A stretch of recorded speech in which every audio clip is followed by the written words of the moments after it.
ఇక రాజకీయం ముచ్చట్లేమన్నా ఉంటే తర్వాత మాట్లాడుకుందాం కానీ గా వార్తలు చురు చేసే ముందట మీకు ముచ్చట చెప్పాలి. గది ఏంటంటే ఇగో ఇప్పుడు గా కాలువలు గదేనుల పెద్ద పెద్ద నదులు ఉంటాయి కదా, గా నీళ్ళు ఎట్టుంటాయి ఆగో గా కాలువలు ఎట్లుంటాయి మురికి మురికి ఉండి అక్కడి తీసుకుంటుంది. ఇక ఎట్లుంటాయని మళ్ళీ అడగబడతారు అని పర్సన్ కాకుర్రి. అగో ఇక్కడ చూడుర్రి నల్ల పూసేసిన స్పష్టంగా కనబడతాయట. అబ్బా గంత తేటగా ఉంటాయా ఏందో పారు చూసేద్దాం పాడ్రి.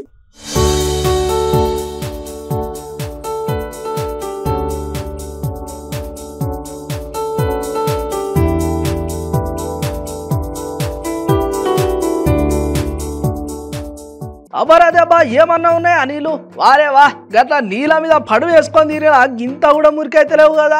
ఆరే రే ఏహే గిద అంత కాదు కానీ గట్టలేక నీళ్ళ మీద పడువ వేసుకొని తిరిగితే అసలు పడువ నీళ్ళ మీద ఉన్నదా లేకపోతే అసలు గాలికి ఇట్లా తేలుతున్నదా అని అనిపిస్తున్నది. అవు అచ్చం గట్టనే ఉన్నాయి మరి ఇక్కడ కనబడే నదిలో నీళ్ళు, కానీ చాలా మంచిగా ఉన్నాయి కదులా.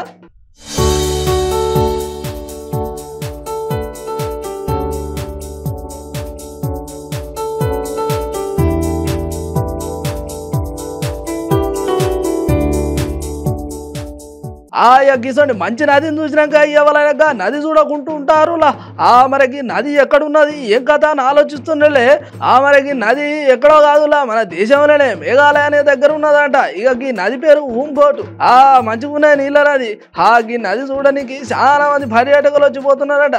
గట్లనేగా నీళ్ళని చూసి మస్తు సంబరపడే కాకుండా ఇక అక్కడే ఉండి మళ్ళీ బయటికి రావాలంటే వాళ్ళకి పానం ఒప్పుతలేదంట.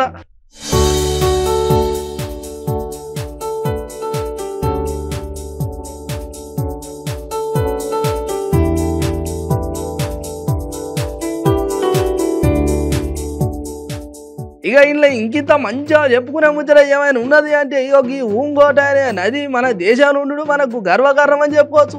ఇక ఒక ముక్కలో చెప్పాలంటే నల్ల పూస నీళ్ళ లేచినా కూడా ఇక స్పష్టంగా చూడొచ్చు అన్నట్టు. ఇక ఇక్కడ ఈ నది ఎట్లయితే తేట ఉన్నదో అక్కడ మనసులు కూడా గంతే తేట ఉన్నాయని చెప్తున్నారు అక్కడికి పోయి వచ్చిన పబ్లిక్. ఇక ఈ స్వచ్ఛమైన నది ఇప్పుడు మన సోషల్ మీడియాలో మస్తు చక్కర్లు పడుతున్నది.